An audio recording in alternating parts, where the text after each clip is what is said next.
Hi, I'm Christiana Gaudet, and I'm here with more answers to your questions about tarot. Today's question is about Major Arcana 15, the Devil.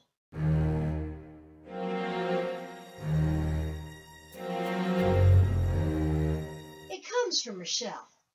She writes 2 questions. She starts with this. I know of a tarot reader who lost a friend because that person thought that tarot was a tool of the devil. It's a tough sell to explain that it's not a tool of the devil when that card is actually in the deck.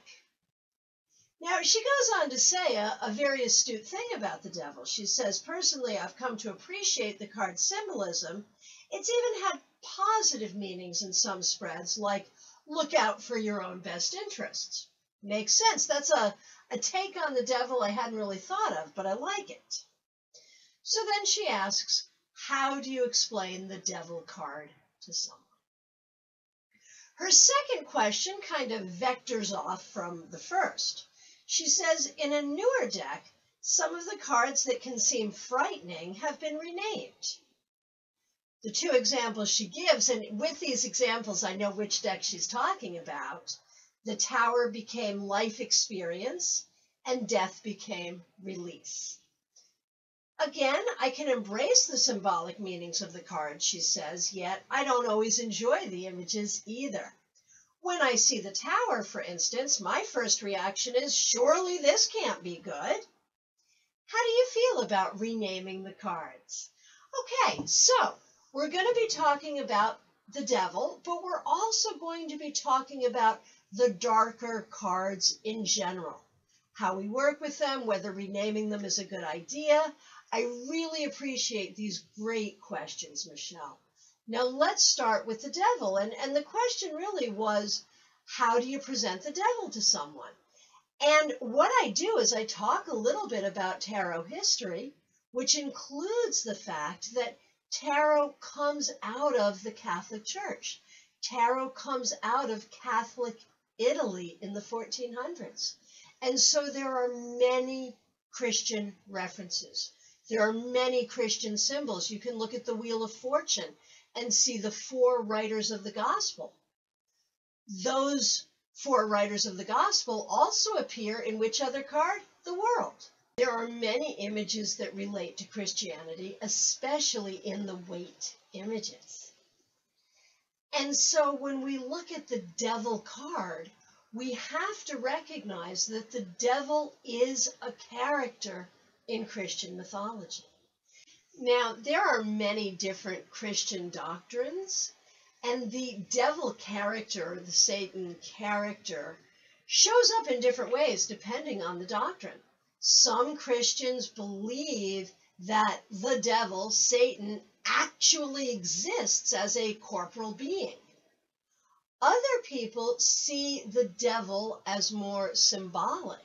The idea of temptation or materialism, or that part of our human soul that tries to take us away from a more righteous path.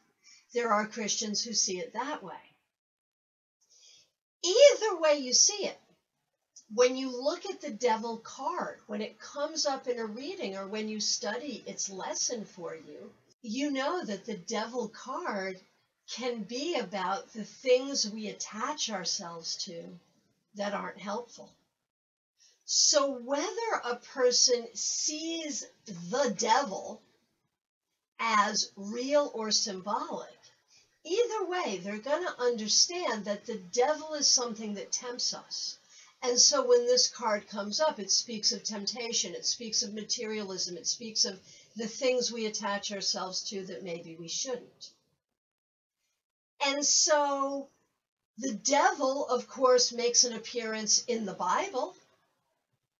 And the Bible is not a tool of the devil. And so the devil makes an appearance in tarot for much the same reason. In fact, I know many Christians who use the tarot as part of their Christian devotion. And here's a deeper piece of that I'll share with you. One of the ways I like to look at the Major Arcana is to divide the numbered cards into 3 groups of 7. Cards 1 through 7, cards 8 through 14, and cards 15 through 21. I see the first 7 cards as the lessons that we need to learn to live well on the material plane. The second group, cards 8 through 14, these are the lessons of emotional growth. The final group, cards 15 through 21, these are the cards of spiritual enlightenment.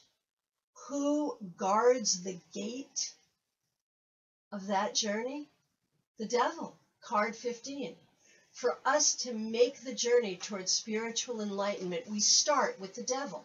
And whether you're looking at that from a Christian perspective or a tarot perspective, it still makes sense. Because if you cannot confront the devil, if you cannot confront what is within you that you wish weren't, your shadow side, if you will, if you cannot confront your temptations, if you cannot confront your addictions, if you cannot confront your unhealthy behaviors, if you cannot acknowledge the darker side of yourself, there's no way you can move forward on that journey toward enlightenment.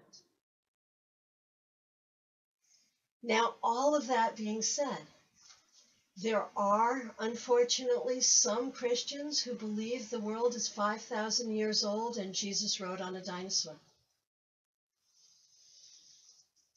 You're not going to get everyone to understand the complexities of tarot.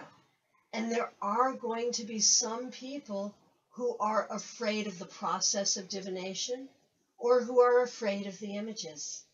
And honestly, if you lose a friend because they believe that the cards you're working with are a tool of the devil, perhaps that's a friend you could do without.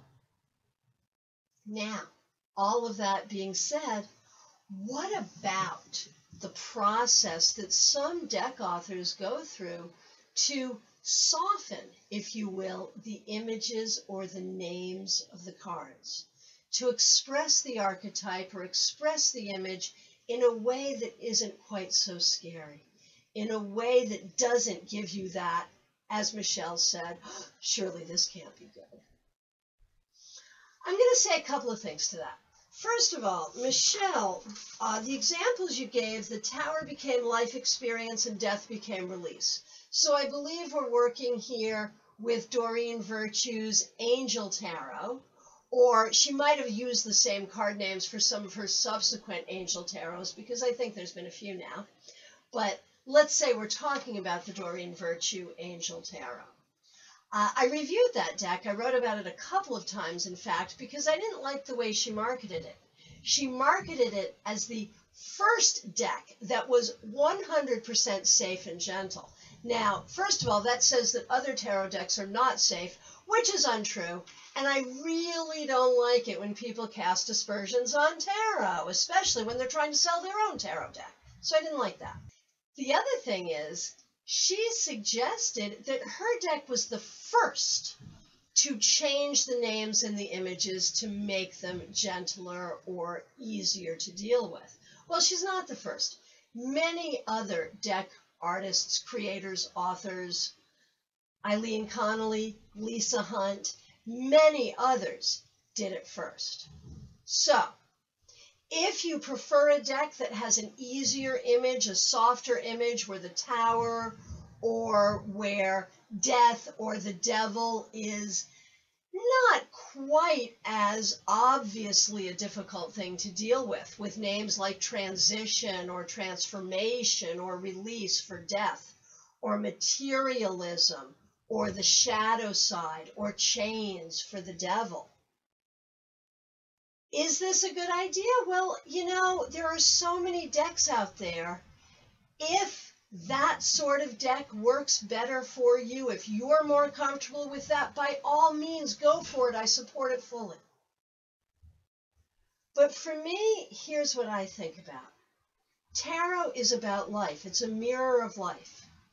And life is not all about unicorns and fairies and rainbows.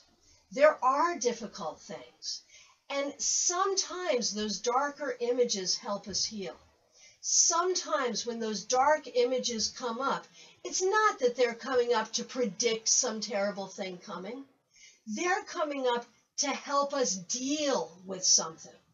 Maybe the difficult card, the Tower, the Devil, Death, maybe that's coming up to talk about something that a person is feeling right now. And when those cards come up, it's an opportunity to talk about it, to acknowledge about it, to have compassion for it. And in that, they can own it and they can find a way to heal. Would that healing process happen if they weren't looking at the Ten of Swords or the Devil or the Tower? I don't know. Sometimes, too, when we see those cards coming up in a predictive way, we are able to be warned to avoid something or to take steps to help us prepare for something. Would tarot be as good a friend if it didn't speak to us in those harsh tones? You know, we say your true friend is the friend who will tell you that your butt looks big in that dress.